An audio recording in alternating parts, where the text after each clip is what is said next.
আমি দেখেছি তারে বারে ওই ছায়ারি মানে লেখা আছে কি যন্তরে তুমি আমারই যে।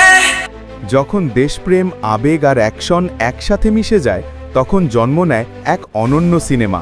ঠিক এমনই এক সিনেমা হলো সোলজার, যা এখন কাঁপিয়ে দিচ্ছে গোটা এশিয়া। আমি দেখেছি তারে বারে ওই ছায়ারি মানে। এটা শুধু একটি সিনেমা নয়, এটা এক আবেগ, এক ভিজুয়াল অভিজ্ঞতা যা দর্শকের হৃদয়ে ঝড় তোলে।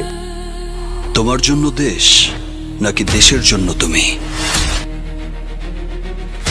দক্ষিণ এশিয়ার সুপারস্টার শাকিব খান এখানে এমন এক চরিত্রে অভিনয় করেছেন যা আগে কেউ কল্পনাও করেনি। আজকের ভিডিওতে আমরা দেখব কেন সোলজার সিনেমা এশিয়া জুড়ে আলোচনার কেন্দ্রবিন্দু হয়ে উঠেছে। এমন সব দৃশ্য আর মুহূর্ত নিয়ে যা কেউ আগে দেখেনি।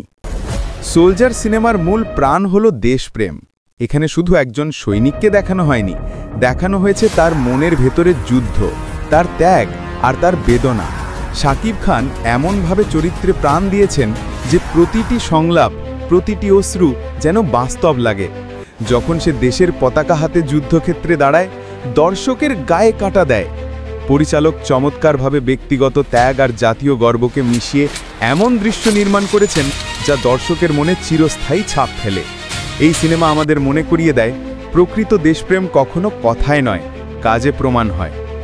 সোলজারের অ্যাকশন দৃশ্যগুলো এক কথায় বিশ্বমানের। বিস্ফোরণ, chase scene, hand to hand combat সব কিছুতেই রয়েছে বাস্তবতার ছোঁয়া। অতিরঞ্জিত কিছু নয়, বরং প্রতিটি মুহূর্তে মনে হয় আপনি যুদ্ধক্ষেত্রের মাঝেই আছেন। ক্যামেরার কাজ, সাউন্ড ডিজাইন, ব্যাকগ্রাউন্ড মিউজিক সব মিলিয়ে এক দারুণ অভিজ্ঞতা তৈরি করে।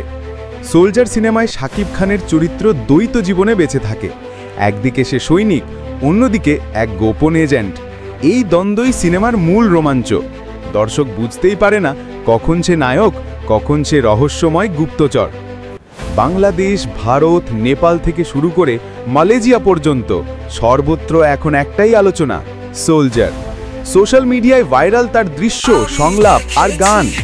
আন্তর্জাতিক সমালোচকরাও বলছেন দক্ষিণ এশিয়ার সিনেমা এখন বিশ্বমানের। সোলজার প্রমাণ করেছে গল্প, আবেগ আর শক্তিশালী অভিনয় যদি একসাথে আসে তাহলে একটি সিনেমাই গোটা মহাদেশ কাঁপাতে পারে। আমি দেখেছি তারে বারে ওই ছায়ারি মানে লেখা আছে কি যন্তরে তুমি আমারই যে।